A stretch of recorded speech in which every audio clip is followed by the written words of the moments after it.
क्योंकि 370 का उसके साथ कोई ताल्लुक ही नहीं है। 370 तो ये यहाँ की मेन स्ट्रीम पॉलिटिकल पार्टीज के लिए। आदाब नाजरीन, आप देख रहे हैं डिजिटल इंडिया न्यूज़ चैनल का सोशल प्लेटफॉर्म और मैं हूं आपके साथ आकिब खान।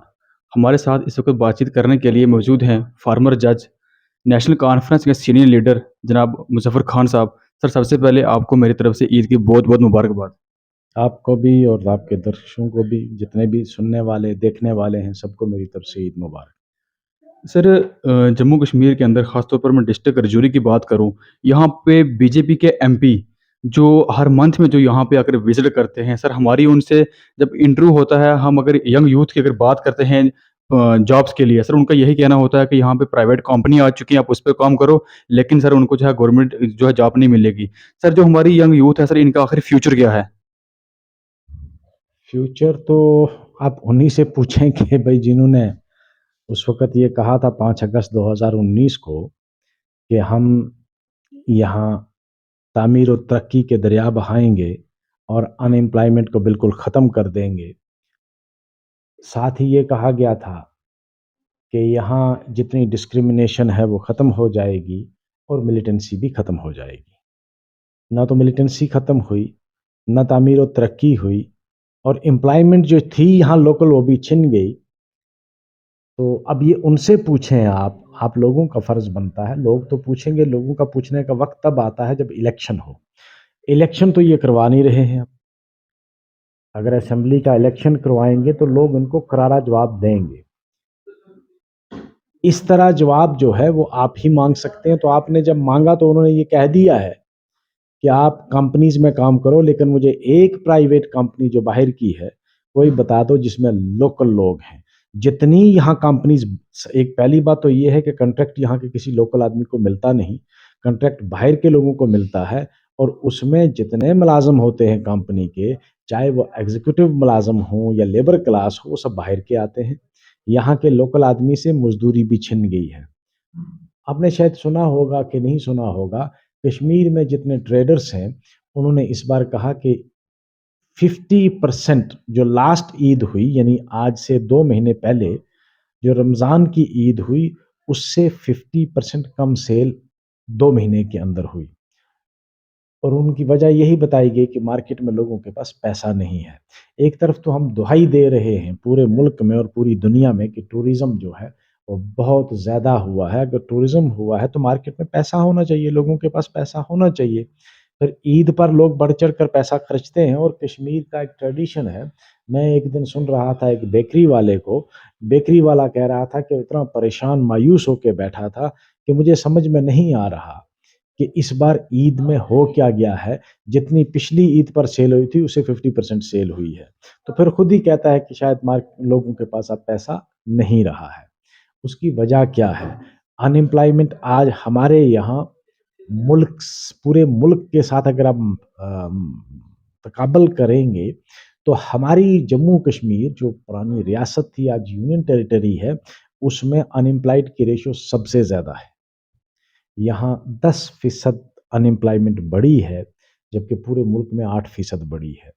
तो फिर मुझे बताएँ कि भई ये जो बुलंद बांग दावे हैं, वो दावे खोखले हैं और सब झूठ की बुनियाद पर। कभी-कभी तो ये फिगर्स को फज करके लोगों की वो इनकम को बढ़ाते हैं, जीडीपी को बढ़ाते हैं, एम्प्लॉयमेंट रेट को ये फज करते हैं। लेकिन जो इंडिपेंडेंट ऑर्गेनाइजेशंस हैं, आज डिजिटल दौर है, इंडिपेंडेंट जितनी भी ऑर्गेनाइजेशंस हैं, वो सारे लोग इनकी पोल खोल देते हैं। सर अगर इनसे किसी भी इश्यू को लेकर हम अगर बात करते हैं, ये चले जाते हैं 70 साल पीछे चले जाओ। आखिर सर इन 70 साल में हुआ क्या था? 70 साल में जो हुआ वो आपके सामने है। कितने स्कूल बने, कितने कॉलेजेस बने, कितनी रोड्स बनी, कितने ब्रिजेस बने, कितने हॉस्पिटल बने, मेडिकल कॉलेजेस बने, आईआईटीज़ बने, एयरपोर्ट्स की एक्सपेंशन हुई। तामीर और तरक्की में यही होता है। अब पिछले 70 साल का भी हिसाब कर लें, 70 साल में मुझे लगता है 16 या 18 साल यहाँ की लोकल पार्टीज़ की सरकार रही है। باقی سرکار یا تو گورنر راج کی نظر ہو گئی یا دلی کی سرکار رہی، کانگریس کی سرکار رہی یہاں 53 سے لے کر 75 تک یہاں کانگریس کی سرکار رہی، 89 سے 96 تک پھر گورنر راج رہا، اور اب 2018 جون 2018 سے لے کر جون 2023 میں 5 سال ہو گئے ہیں یہاں گورنر راج ہے، دلی کا ڈائریکٹ راج ہے۔ ان کو اب جو یہ کہتا ہے نا پچھلے 70 سال کا، 70 سال میں جو تعمیر و ترقی ہوئی اس میں بیچ میں جو 8-10 سال رہے 90s کے، اس میں تباہی ہوئی۔ سر انہوں نے جموں کشمیر کے اندر سر 370 ہٹنے کے بعد جب انہوں نے 370 کو ختم کیا سر، آخر انہوں نے ثابت کیا کیا؟ نہ جموں کشمیر کے اندر کوئی ڈیولپمنٹ ہوئی، نہ جموں کشمیر کے ینگ یوتھ کو سر کوئی جابس ملی۔ آخر سر یہ ثابت کیا کرنا چاہتے تھے 370 کو ختم کر کے؟ 370 میں پہلی بات تو یہ کہوں گا کہ 370 کو صرف جموں کشمیر کے لیے اسپیشل نہیں تھا، 370 کے بالکل برابر کے جو یہاں کے جو لوگوں کو حقوق تھے، سیم حقوق 371 آرٹیکل میں کم سے کم 15 ریاستوں کو ہیں، اور وہی حقوق ہیں جو جموں کشمیر کو تھے۔ وہاں کسی کو تکلیف نہیں ہوئی۔ اب اس کو ایک سیاسی مدعا بنایا گیا، سیاسی مدعا بنا کے پورے ملک میں ووٹ بٹورے گئے کہ ہم نے بہت بڑی کوئی توپ ماری ہے۔ ارے بھائی، آپ اگر کہتے ہو ایک پردان، ایک سمویدھان، ایک نشان، تو آپ نے وہ جو 15 ریاستوں کو 371 کا استفادہ دیا ہے، آٹونومی دی ہے، اس کو بھی ختم کرو۔ اس کو کیوں رکھا ہے؟ یہ صرف جموں کشمیر کیونکہ یہ ایک مسلم میجارٹی تھی اور ان کو یہ سوٹ کرتی تھی، پورے ہندوستان میں انہوں نے اس کو کہا کہ ہم نے بس 370 کو ہٹانے سے، اس کانسٹیٹیوشن کے پروویژن کو ہٹانے سے ہم نے تمام جتنی بھی یہاں ایکٹیویٹیز تھی انسرجنسی کی یا سپریٹسٹ کی، اس کو ہم نے ختم کر دیا۔ لیکن ایسا ہوا کچھ نہیں، کیونکہ 370 کا اس کے ساتھ کوئی تعلق ہی نہیں ہے۔ 370 تو یہ یہاں کی مین سٹریم پولیٹیکل پارٹیز کے لیے ایک شیلڈ تھی، اور یہاں کے لوگوں کے لیے تھی، جموں کے لوگوں کے لیے بھی اور کشمیر کے لوگوں کے لیے بھی۔ اب جموں والے بھی یہ محسوس کر رہے ہیں کہ 370 ہٹنے سے ہمیں کتنا نقصان ہوا ہے، اور ابھی آنے والے وقت میں یہ اور ان کو احساس کروائے گا۔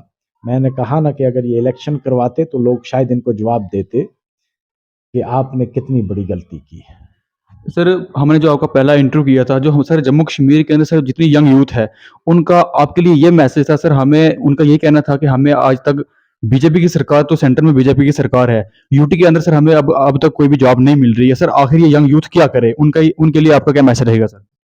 دیکھیں، جاب کی جو پالیسی ہے ہمارے یہاں پہلے یہ ہوتا تھا کہ 370 ہٹنے سے پہلے یہاں کے لوکل لوگوں کے لیے امپلائمنٹ تھی اور امپلائمنٹ جنریٹ ہوتی تھی۔ یہاں کوئی فیکٹریز نہیں ہیں، انڈسٹریز نہیں ہیں، یہاں جو میجارٹی آف دی یوتھ ہے پڑھی لکھے لوگوں کا، ان کا ڈپینڈنٹ تھا گورنمنٹ جاب پہ۔ گورنمنٹ جاب انہوں نے فریز کر دی ہے، اور یہ مشکلات جو ہیں وہ ہمارے لیے آنے والے وقت میں بھی آئیں گی کہ ہمارے نوجوانوں کے لیے جاب اب بہت ہی مشکل ہے فیوچر میں بھی، جب تک کہ یہاں کی ریاست واپس نہیں ہوتی، 370 واپس نہیں ہوتا، تو امپلائمنٹ کی یہ پرابلم رہے گی۔ سر ینگ یوتھ کے لیے آپ کا کیا میسج رہے گا؟ ان سے میں کہوں گا کہ بھئی اپنی جدوجہد کرو اور سیاسی طور پر بیدار بھی رہو، بیزار مت رہو، بیدار رہو۔ اگر سیاسی طور پر بیزار ہو جاؤ گے، ان ڈفرینٹ جس کو کہتے ہیں، آپ ان ڈفرینٹ ہو جاؤ گے، تو وہ آپ کی آنے والی نسلیں بھی اس کا خمیازہ بھگتیں گی۔ اب